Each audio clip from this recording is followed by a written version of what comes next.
Chairman साहब से ये कहा कि मिर्ज़ा नासिर अहमद साहब को ये मौका ना दिया जाए कि वो अपनी राइटिंग्स को एक्सप्लेन करे। ये तो ऐसी बात हो गई कि कुरान करीम की एक आयत उठाकर के जहाँ मिले वहाँ कत्ल कर दो और बंदा उसको एक्सप्लेन करने की कोशिश करे। नहीं, एक्सप्लेन नहीं करना, बस ये काफ़ी है। अच्छा मैं उन लोगों का भी आपको बता देता हूँ जिन लोगों ने फैसला करना था अहमदियों के खिलाफ। वो फैसला करने वाले वो मौलवी हजरात थे जो नेशनल असम्बली में बैठे थे और वो जजेस थे। अब्दुल हमीद जो तो एक मेंबर थे, उन्होंने चेयरमैन साहब से ये कहा कि हमें कल पता चला है कि हम इस कमेटी के जज हैं। या तो हमने इस्लामियात पढ़ी हो, या तो हम उनके माहिर हों, या तो हम कोई मौलाना हो, तब हम कोई फतवा दे सकते हैं। और फिर जतोई साहब ने यही चेयरमैन साहब से कहा कि जब हमें इल्म ही नहीं है, जब हमें कानून का ही नहीं पता, तो हम आप उन पर फैसला कैसे सुना दें। इसी तरह मौलाना गुलाम गौस हज़ारवी, उन्होंने कहा कि एक बात वाज़ेह है, ये हकीकत है कि अटॉर्नी जनरल साहब का सवाल तो हमारी समझ में आता है, लेकिन इनका जवाब हमें समझ नहीं आता। तो ये तो हाल था जजेस का, जिन्होंने फैसला करना था, जिनको कुछ समझ ही नहीं आ रही थी। अच्छा एक इतराज नमाज के हवाले से लगा था कि जो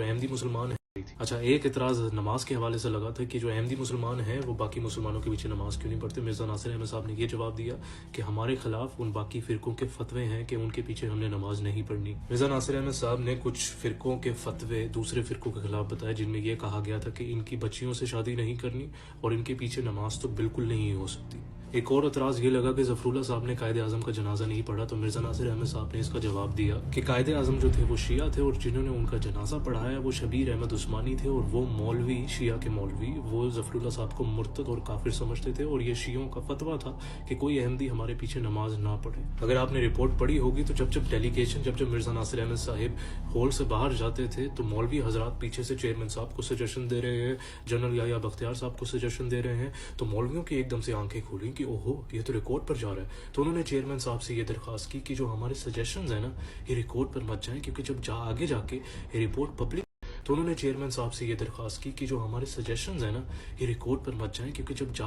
ये रिपोर्ट पब्लिक होगी तो हमारा नाम बदनाम होगा। पूरी रिपोर्ट में 3000 पेजेस की रिपोर्ट है, उसमें बुनियादी इशू जो था वो खत्म नबूवत, उस पर कोई डिटेल कन्वर्सेशन नहीं हुई। अच्छा और एक और बुनियादी जो इशू था वो था हज़रत ईसा अलैहिस्सलाम की वफ़ात। वो साबित करते हैं कि कुरान और हदीस से हज़रत ईसा अलैहिस्सलाम की वफ़ात हो चुकी है, हेंस जिस इमाम और मेहदी ने आना था वो आ गया है। याया बख्तियार साहब ने मिर्ज़ा नासिर अहमद साहब के सामने ये पॉइंट रखा कि अगर हम आपको गैर मुस्लिम अक़लियत करार दे दें तो आपको कोई ऑब्जेक्शन तो नहीं होगा। मिर्ज़ा नासिर अहमद साहब ने ये जवाब दिया कि अगर हम अपने मज़हब को फॉलो कर रहे हैं, हम अपने आप को मुसलमान भी कह रहे हैं, इससे आपको क्या फ़ायदा होगा। यहाँ पर याया बख्तियार साहब का जवाब बहुत इंपॉर्टेंट है, सुनने वाली बात है। उन्होंने कहा कि जब आप गैर मुस्लिम अक़लियत करार दे दिए जाएंगे तो हम आपके हकूक़ की हिफाजत कर सकते हैं, अगर नहीं दिए जाएंगे गैर मुस्लिम अक़लियत तो फिर हम आपके हकूक़ की गारंटी नहीं दे सकते।